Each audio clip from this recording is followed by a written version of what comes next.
என்னுடைய இடத்துல இருந்தால் நீங்கள் என்ன பண்ணுவீங்க? இடத்துலேருந்து என்ன பண்ணுவேன் யோசிப்பேன்.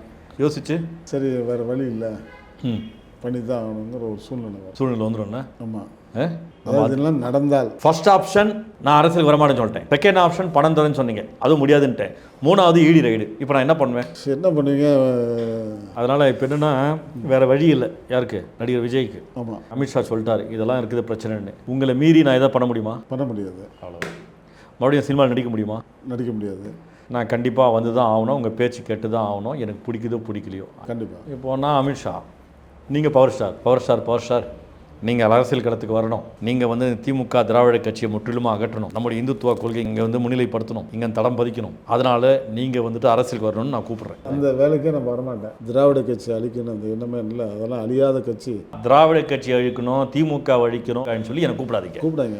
நான் அந்தளவு கேடு கெட்டவன், வெக்க கெட்டவன், மானம் கெட்டவன் இல்லை.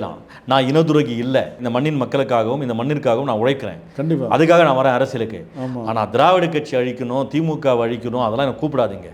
நான் அந்த மாதிரி மானம் கட்டவில்லை, வெக்கம் கட்டவில்லை. நான் சீமானும் இல்லை.